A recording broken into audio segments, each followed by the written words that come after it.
Chapter 7.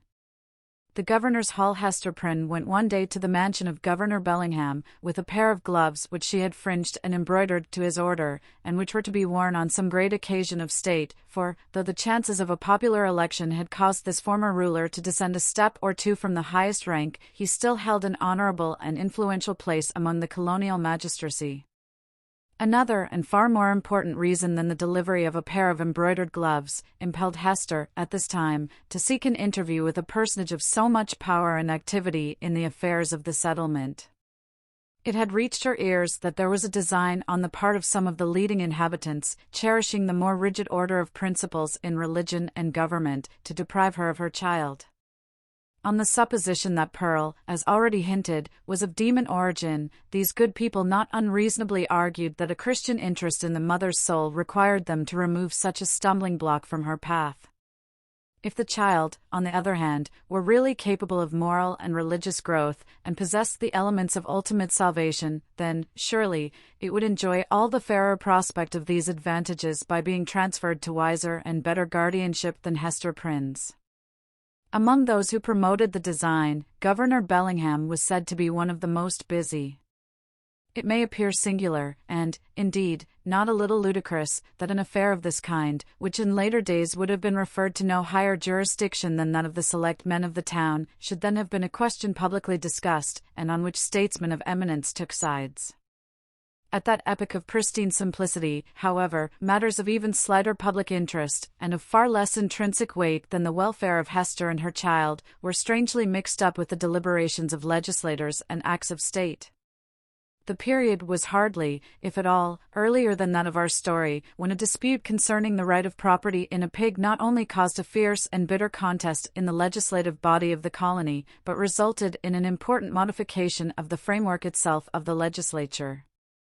Full of concern, therefore, but so conscious of her own right that it seemed scarcely an unequal match between the public on the one side, and a lonely woman, backed by the sympathies of nature, on the other, Hester Prynne set forth from her solitary cottage. Little Pearl, of course, was her companion. She was now of an age to run lightly along by her mother's side, and, constantly in motion from morn till sunset, could have accomplished a much longer journey than that before her. Often, nevertheless, more from caprice than necessity, she demanded to be taken up in arms, but was soon as imperious to be let down again, and frisked onward before Hester on the grassy pathway, with many a harmless trip and tumble.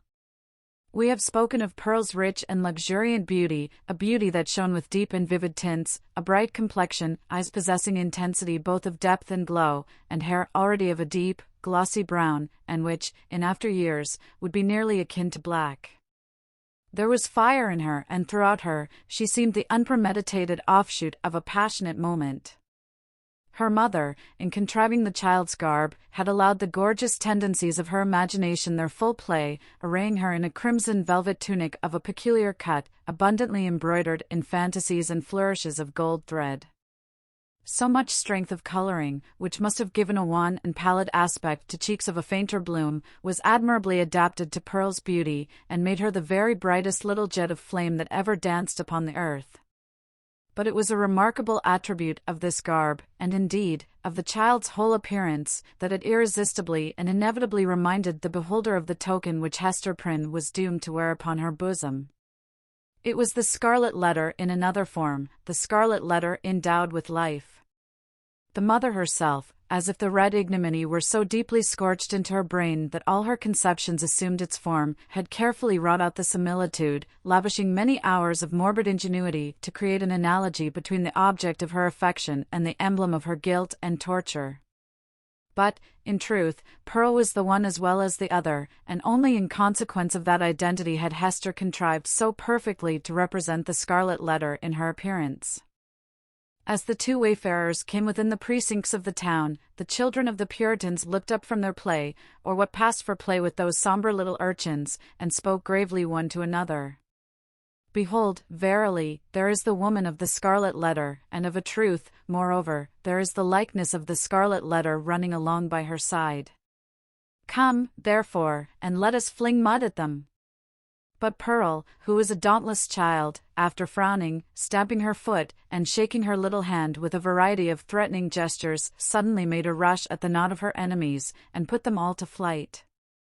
She resembled, in her fierce pursuit of them, an infant pestilence, the scarlet fever, or some such half-fledged angel of judgment, whose mission was to punish the sins of the rising generation.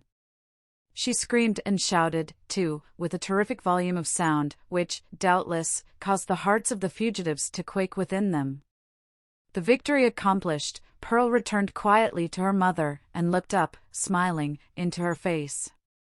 Without further adventure, they reached the dwelling of Governor Bellingham. This was a large wooden house, built in a fashion of which there are specimens still extant in the streets of our older towns, now moss-grown, crumbling to decay, and melancholy at heart with the many sorrowful or joyful occurrences, remembered or forgotten, that have happened and passed away within their dusky chambers. Then, however, there was the freshness of the passing year on its exterior, and the cheerfulness, gleaming forth from the sunny windows, of a human habitation, into which death had never entered. It had, indeed, a very cheery aspect, the walls being overspread with a kind of stucco, in which fragments of broken glass were plentifully intermixed, so that, when the sunshine fell aslantwise over the front of the edifice, it glittered and sparkled as if diamonds had been flung against it by the double handful. The brilliancy might have befitted Aladdin's palace rather than the mansion of a grave old Puritan ruler. It was further decorated with strange and seemingly cabalistic figures and diagrams, suitable to the quaint taste of the age, which had been drawn in the stucco, when newly laid on, and had now grown hard and durable, for the admiration of after times. Pearl, looking at this bright wonder of a house, began to caper and dance, and imperatively required that the whole breadth of sunshine should be stripped off its front, and given her to play with. "No, my little Pearl," said her mother, "thou must gather thine own sunshine. I have none to give thee." They approached the door, which was of an arched form, and flanked on each side by a narrow tower or projection of the edifice, in both of which were lattice windows, the wooden shutters to close over them at need. Lifting the iron hammer that hung at the portal, Hester Prynne gave a summons, which was answered by one of the governor's bond-servants, a free-born Englishman, but now a 7-years' slave. During that term he was to be the property of his master, and as much a commodity of bargain and sale as an ox, or a joint stool. The serf wore the customary garb of serving men at that period, and long before, in the old hereditary halls of England. "Is the worshipful Governor Bellingham within?" inquired Hester. "Yea, forsooth," replied the bond-servant, staring with wide-open eyes at the Scarlet Letter, which, being a newcomer in the country, he had never before seen. "Yea, his honourable worship is within. But he hath a godly minister or two with him, and likewise a leech. Ye may not see his worship now." "Nevertheless, I will enter," answered Hester Prynne, and the bondservant, perhaps judging from the decision of her air, and the glittering symbol in her bosom, that she was a great lady in the land, offered no opposition. So the mother and little Pearl were admitted into the hall of entrance. With many variations, suggested by the nature of his building materials, diversity of climate, and a different mode of social life, Governor Bellingham had planned his new habitation after the residences of gentlemen of fair estate in his native land. Here, then, was a wide and reasonably lofty hall, extending through the whole depth of the house, and forming a medium of general communication, more or less directly, with all the other apartments. At one extremity, this spacious room was lighted by the windows of the 2 towers, which formed a small recess on either side of the portal. At the other end, though partly muffled by a curtain, it was more powerfully illuminated by one of those embowed hall windows which we read of in old books, and which was provided with a deep and cushioned seat. Here, on the cushion, lay a folio tome, probably of the Chronicles of England, or other such substantial literature, even as, in our own days, we scatter gilded volumes on the centre table, to be turned over by the casual guest. The furniture of the hall consisted of some ponderous chairs, the backs of which were elaborately carved with wreaths of oaken flowers, and likewise a table in the same taste, the whole being of the Elizabethan age, or perhaps earlier, and heirlooms, transferred hither from the governor's paternal home. On the table, in token that the sentiment of old English hospitality had not been left behind, stood a large pewter tankard, at the bottom of which, had Hester or Pearl peeped into it, they might have seen the frothy remnant of a recent draught of ale. On the wall hung a row of portraits representing the forefathers of the Bellingham lineage, some with armor on their breasts, and others with stately ruffs and robes of peace. All were characterized by the sternness and severity which old portraits so invariably put on, as if they were the ghosts, rather than the pictures, of departed worthies, and were gazing with harsh and intolerant criticism at the pursuits and enjoyments of living men. At about the center of the oaken panels that lined the hall was suspended a suit of mail, not, like the pictures, an ancestral relic, but of the most modern date, for it had been manufactured by a skillful armorer in London, the same year in which Governor Bellingham came over to New England. There was a steel headpiece, a cuirass, a gorget and greaves, with a pair of gauntlets and a sword hanging beneath all, and especially the helmet and breastplate, so highly burnished as to glow with white radiance, and scatter an illumination everywhere about upon the floor. This bright panoply was not meant for mere idle show, but had been worn by the governor on many a solemn muster and training field, and had glittered, moreover, at the head of a regiment in the Pequod War. For, though bred a lawyer, and accustomed to speak of Bacon, Coke, Noy, and Finch, as his professional associates, the exigencies of this new country had transformed Governor Bellingham into a soldier, as well as a statesman and ruler. Little Pearl, who was as greatly pleased with the gleaming armor as she had been with the glittering frontispiece of the house, spent some time looking into the polished mirror of the breastplate. "Mother," cried she, "I see you here. Look! Look!" Hester looked by way of humoring the child, and she saw that, owing to the peculiar effect of this convex mirror, the Scarlet Letter was represented in exaggerated and gigantic proportions, so as to be greatly the most prominent feature of her appearance. In truth, she seemed absolutely hidden behind it. Pearl pointed upwards also, at a similar picture in the headpiece, smiling at her mother, with the elfish intelligence that was so familiar an expression on her small physiognomy. That look of naughty merriment was likewise reflected in the mirror, with so much breadth and intensity of effect, that it made Hester Prynne feel as if it could not be the image of her own child, but of an imp who was seeking to mold itself into Pearl's shape. "Come along, Pearl," said she, drawing her away, "come and look into this fair garden. It may be we shall see flowers there, more beautiful ones than we find in the woods."